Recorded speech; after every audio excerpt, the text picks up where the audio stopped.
What else is happening? My man, Case. Put your hand up if you know Case. Put your hand up if you've eaten a delicious V-Spot pizza. Put your hand up if you're probably going to have some today. Damn right I'm going to have more today. I had a few pieces yesterday. It was delicious. Let me tell you about Case. Case is a passionate animal activist and local vegan business owner of V-Spot Pizza Restaurant, hoping to inspire others to begin their vegan journey, and to those already vegan to get active. There is power in numbers. So, without further ado, let's welcome Adelaide local activist and V-Spot pizza shop owner, Case. My man. Get it, brother. Appreciate it, Get man. it. Good on you, dude. Thank you. All right, good morning, and thank you to everyone who's here at the festival and to see the speech. I would like to just say to anyone who didn't hear James just then, my name is Case. I own V-Spot Pizza Bar with my family. Now, I would like to take you on a journey of my story and how I came about to making V-Spot a reality. I'll have to take you back about 15 years ago. Now, to anyone who's less than 15 years old, I'm sorry, you were just an idea still. I'm a little older than that. So I was brought up in a family with a strict upbringing. And I was out at a birthday party. It was one of my best friends at the time. He was 18. I was 17 and a few months old. Mum was on the phone constantly telling me, you got to get home, hurry up, make sure you're not drinking. I was just on my pee plates, and being the responsible person that I am, I obliged. On my way home, being my non-vegan self at the time, wanted to stop over and get some McDonald's. But they kept saying, no, come home and you can get Macca's after. I was like, all right, we shall do that. So on the way home, last traffic light before my house, I decided to proceed through an orange light. There was a person turning up with care, and I absolutely cleaned them up. Smashed them, like obliterated both cars. Their fault, but still could have been avoided. I broke my left hand, 3 of the knuckles on it. I had a really, really bad chest pain from the seatbelt. Ended up in hospital that night, doing some scans, and remained in hospital overnight just to make sure everything was okay. The next morning, I was rushed in to have a CT scan because there was a bit of fears that I might be having internal bleeding, but that ended up being just a shady area in my chest, and they said further testing required, but should be all good. You might just be swollen from the car accident. So months go by, because that was in September when all of this happened, on Father's Day, by the way, so happy Father's Day to all the fathers out there. Wasn't such a great gift for my old man, but yeah. Further tests, and on December the 31st of 2003, New Year's Eve, I was diagnosed with Hodgkin's lymphoma, which is a type of cancer. That was a blessing in disguise, the car accident, as you might say, which led me on a really, really fun journey over the next 4 years after that, through chemotherapy, after more chemotherapy. So I did 4 years in total. I had many different types. I had a stem cell transplant as well. I had radiotherapy, and at that point they said I was in remission, and that was in late 2004. In 2005, I had relapsed and the cancer was back, so I had to go back for more treatment. And it wasn't until late 2006 that I received my last dose. They had been telling me by that point, we are just buying you time. We don't have a cure, so we're just going to see how we go with everything from here, and hopefully we'll find you a solution in the near future. I was the first to trial a new type of chemotherapy that was available in Melbourne at the time. I was the first one in SA to try it. Obviously, chemotherapy is not a cure. They always tell you that. They make sure that you understand that it's just more to buy you time and hope that your body does the rest of the work. For some miraculous reason, for me, my cancer decided to stop around that time. So in early 2007, I was given the remission for the second time. And at that point, it did not return from there on. So my fun time started after that. I had always struggled with weight gain in my life, so I was even worse after all that treatment and the body taking such a beating. So for many years, I tried every diet you could think of. From 2007 to 2015, I was on an up and down roller coaster of weight gain, weight loss, fad diets, everything you can think of, from Atkins to paleo to body trim to pretty much anything and everything, as long as it doesn't involve taking pills or something illicitly illegal. I was trying it. They would work temporarily, and after that, it would just be straight back on the bandwagon of hating it all. The energy was really low. Internally, I had a lot of good vibes and feeling good, but externally, my body physically just did not want to follow anymore. So I kept trying everything that I possibly could. And in 2015, I was at my friend's house at the time having a barbecue. I was a big meat eater. I'm not too proud of that, but it's something I have to come to terms with. So I was having a barbecue, and I turned around to my friend and I said, I think I finally need to stop eating meat. I don't know why I had that thought. We sort of laughed about it. I went home and I started researching into veganism. I didn't even know what veganism was. I was just looking up, I don't want to eat any more animal products. So research after research and things popping out at me, I just didn't really believe what I was reading, but I thought, look, stuff it. We're going to try it and we'll see what happens. Plus, I liked the sound of this word vegan. I wanted to make it tough. I wanted to make it like strong, powerful. I didn't like the basically hippie feel that everybody was giving it at the time. So I took it on, and within the first 3 days, I felt so energetic, so clean, so strong, and I was really happy with it. So I decided, well, yeah, this is great. Mind you, I thought that all a vegan was is that they just didn't eat animal products. I didn't know any more than that at the time. Fast forward a few days, and I had discovered a little bit more about the ethics of veganism and what happens in slaughterhouses and what the animals go through for our choices. And at that point, I sat my entire family down and I said, you all need to watch all of these things that I'm about to show you, and you all need to go vegan. Might be a little forceful for some of you here, but I didn't really feel the need to give them much of a choice. So they did turn vegan, every single one of them. Some took a little longer than the others, but they all came around and saw just how passionate I was and just how much because I'd gone through such a horrible health experience, they knew that if I was going to do something for my health, that they would do it with me. So mum, dad, older brother, my younger brother, and my sister all turned vegan, and my partner Bella as well. So we were all on the same journey and discovering veganism for what it truly is. It only took me a week or so before I really solidified my reasons for being a vegan and knowing that I'd never, ever go back again, understanding the ethics of what the animals are going through, how bad it is for our environment, and also just how bad it is for our own health. For someone who'd been through 4 years of chemotherapy and cancer treatment, I understood I'd do anything to not ever put myself in that position again, or to give myself the best chance of avoiding that, and to make sure that my family would be blessed with the same gift. So from there, I went on to helping my mother with her health issues and my father. They both had some lingering issues from many, many years ago. My mother had had a stroke in 1995. She was on blood pressure medication, cholesterol medication, arthritis and osteoporosis as well. And after being on a vegan diet of whole foods, plant-based as well, she went to her doctor, and under doctor's orders, she was taken off her medication for all of those. Even her bone density scan had improved, which is something most specialists say is unheard of with people with osteoporosis. My father's arthritis had completely disappeared as something that had been plaguing him since the 1970s. So that was just absolutely phenomenal to see them both feel so much better at an older age, and to be able to change and adapt was just an amazing thing. My family's always been involved in food businesses, and I'm not proud to admit, but we had chicken shops, we had, shops that sell all sorts of dead animal products. But it is part of my past and something that I reflect on, and what drives me to work harder every day to try to make my ethical business now to succeed and hopefully change the world one pizza at a time. Or in the case of the festival here today, one slice at a time.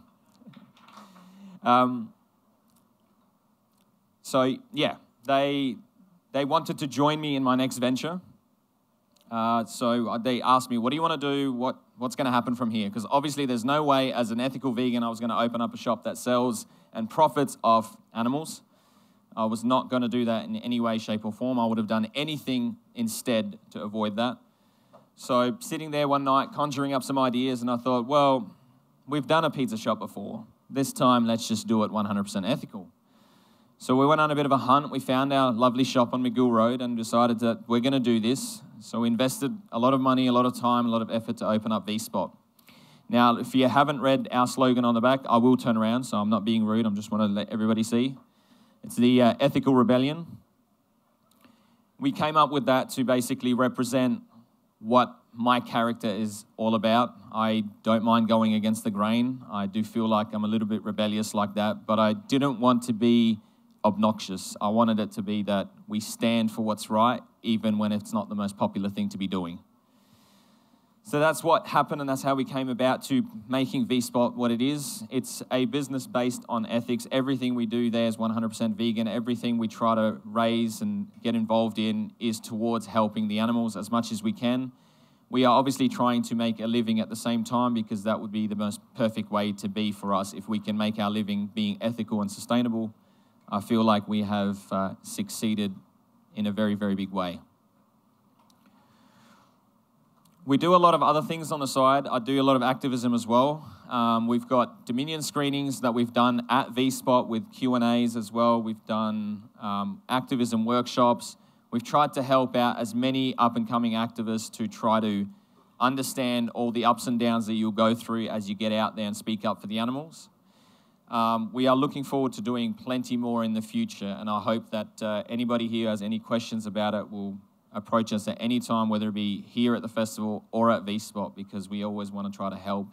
And anytime we can get another person on board speaking up for the animals, it's just another win. I think the importance of vegan businesses is getting bigger and bigger every single day. If we can show the world that on a market level, we are here to stay, and this is the way forward, I think it's a very big statement. So to anyone thinking about doing a vegan business, you need to. I know it is scary and it is daunting. I'm living it myself, but it is something that you'll be so proud of, because when you do something every day that you know is helping those voiceless victims, you'll feel so fulfilled by that feeling. It's very important to support vegan businesses, I believe, because if we thrive, then other businesses that aren't vegan will look and try to copy that model. And if we can get them to change their businesses over, that's one win, one massive win at a time.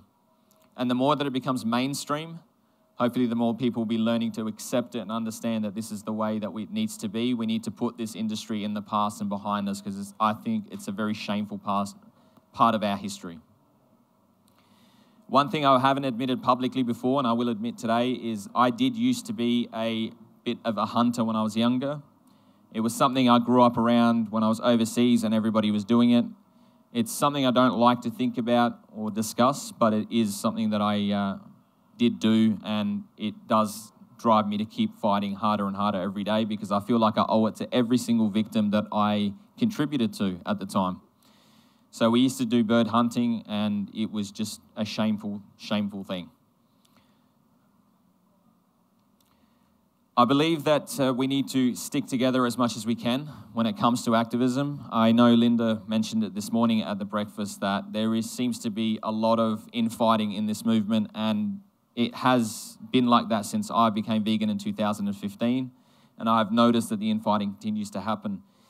I know we are all diverse people. There's a lot of differences that separate us, but I think we should celebrate that, not turn against each other. And I think that if we are unified, we have power in numbers.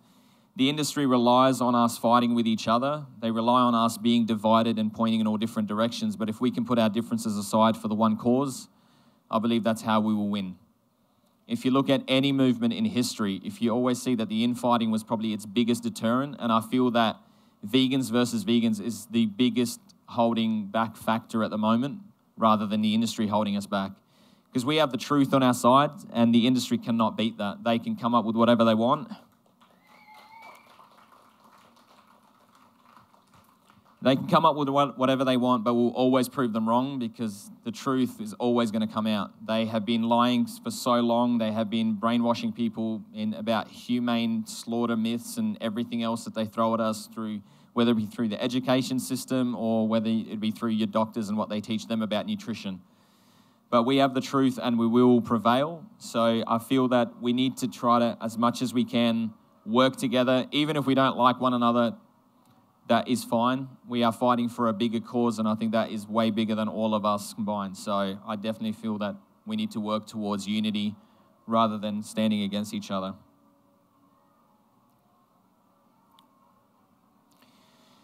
Another added bonus from my journey, so anyone who's known me from before, I was a much heavier character. I was about 107 kilos for a long, long time. I did go up and down.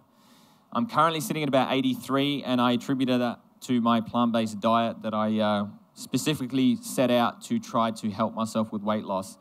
I have never felt so good doing it. I honestly wish it upon everybody, because I know how hard the struggle can be when you are going through ups and downs of feeling crap about yourself, feeling heavier, and then losing it for a bit and thinking, yep, this is it, and then it slips away again.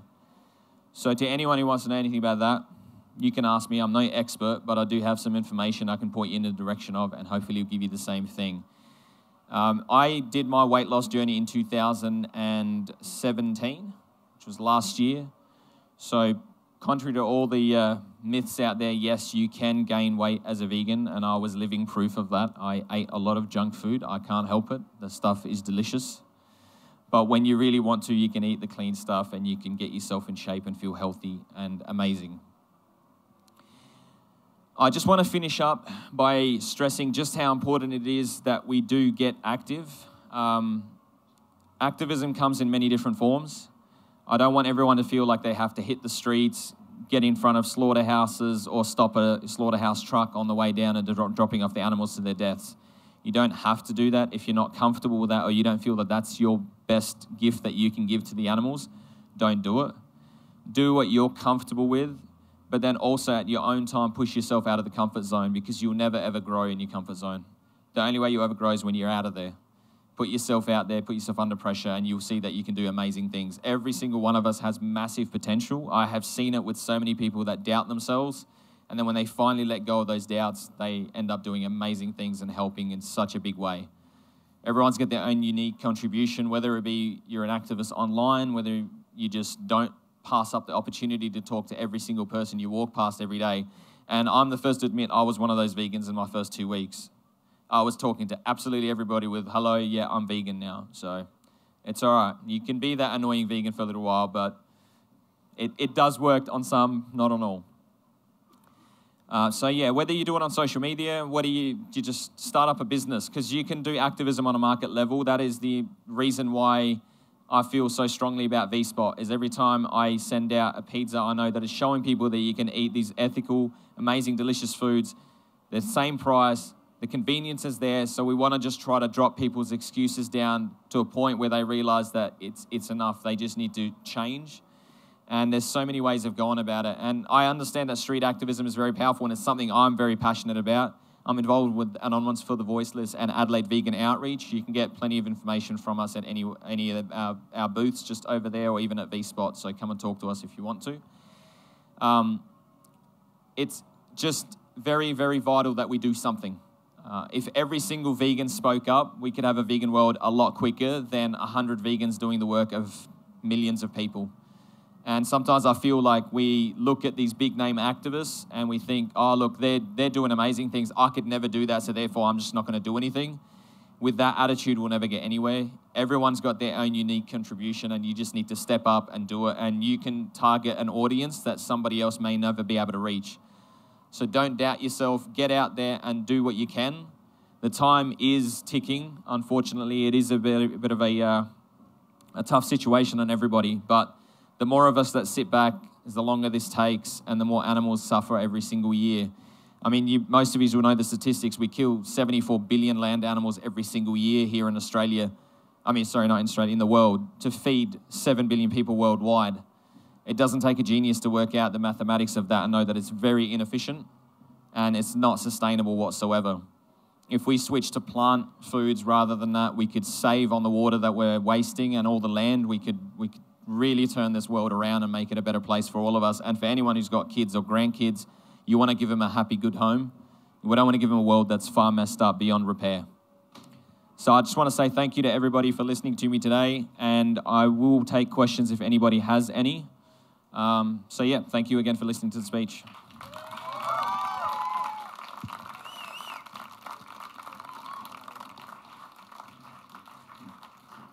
Any questions? James is going to come out. Come on, if you want James to come to you, give him a question. Look at him. He's amazing. Go on, man. Great job, man. Thank you. Anybody got any questions, comments? Yeah, of course. What's your favourite pizza? Oh, come on, mate. Great question. What's my favourite pizza? That's a tough one because, look, it changes from day to day. Currently, it'd probably be that garlic prawns, and the dessert pizza as well. You get to eat pizza every day? Every day. We're jealous. And stay lean, that's a really good feeling. Hey, how did you change all of your friends so quickly in such a short space of time and so efficiently? My friends were a little bit more on the stubborn side. My family was good because they had seen me suffer through the chemotherapy that I was going through and all the treatment for cancer. So for them, they had watched it from the outside, and I knew if I could explain to them the research is showing that you can lower your chances of getting cancer and all these heart disease and everything else, that they would listen to that because I knew just how much they cared. So with them, I gave them basically the ultimatum of pushing them in a very strong way. And I know it won't work on a lot of people. That probably might deter them. But with my family, I understood how they work. And I said to them that we need to do this because it's not just for ourselves, but for the animals. And I know I started off for health, but I am now vegan for the animals 100% through and through. And I would do anything and everything long before I'd even considered going and exploiting an animal ever in my life. So, yeah. Yes, Viv. Hey, Case. Just wanted to thank you for your speech. I think you're a very good speaker and great role model for everyone here. I was just wondering, are you able to tell everyone when the next outreach event is and where we can find out some more information here? Sure. Yep. So the next event is through Anonymous for the Voiceless. It is the International Cube Day on November the 3rd. We will be meeting up at Highmarsh, what's it called? Highmarsh Square. Highmarsh Square, and then we're heading over to Rundle Mall. You can find out plenty of information at the Anonymous for the Voiceless stall. You can come to me at VSpot. You can ask Nick just right there, put your hand up, or Deanna over there with her hand waving around. We are running Adelaide Vegan Outreach and Anonymous for the Voiceless, so you can find out any information you want, and please do sign up. If you want to get active, there's many different levels of participation, so don't feel like you need experience, don't feel like you're going to be pressured into doing something where you're out there yelling at someone. That's not what we do. We are out there just having civil conversations with people and discussing the ethics of veganism with them, only when they want to engage with us. So, and you can go at your own pace. If you don't want to discuss anything, you can just help us with the demonstrations because we need more people out there, power in numbers. Anybody else? James, I'm sure you've got a question for me, mate. We're not supposed to yell at people? This is the first I heard that. Ah, damn it. Shit. All right. James, you've got a question. Come on. I know you do. When's my pizza coming out? You're going to ask me. You got any new delicious pizzas coming out anytime soon? I certainly do. We're going to do a James Aspie special, everybody. Woo! So that's a real honor. I got this really nice award from this senator in Hawaii recently, but having a pizza named after you is way better than that. Yeah, look, a James Aspie special. If you want. Should we tell them what's on it? We just made up the toppings. Oh, this is going to be next level. I think it was mushrooms, chicken. We're going to have chipotle mayo released onto that bad boy. We're going to have some chicken on that. That's what you're getting it for. Chicken and jalapenos on that too. Yeah, capsicum and a new ingredient at V-Spot Pizza, rocket. Yeah, rocket lettuce. And some rocket. Yeah, where's Lee? yeah. If Lee's anywhere around, she's going to get really, really upset that I put rocket on a pizza for James, but I didn't do it for her. I'm sorry, Lee. I just had to. It's James. She's busy because she's running this show. Thank God. Okay, any other questions or anything like that? Any other questions, comments? Oh, did I hear yes somewhere? Yeah? Nah? Oh, my bad. Well, in that case, let's all give it a huge round of applause for Adelaide local Case. Thanks, brother. And you better buy that James Aspie special. Nah, I got this one.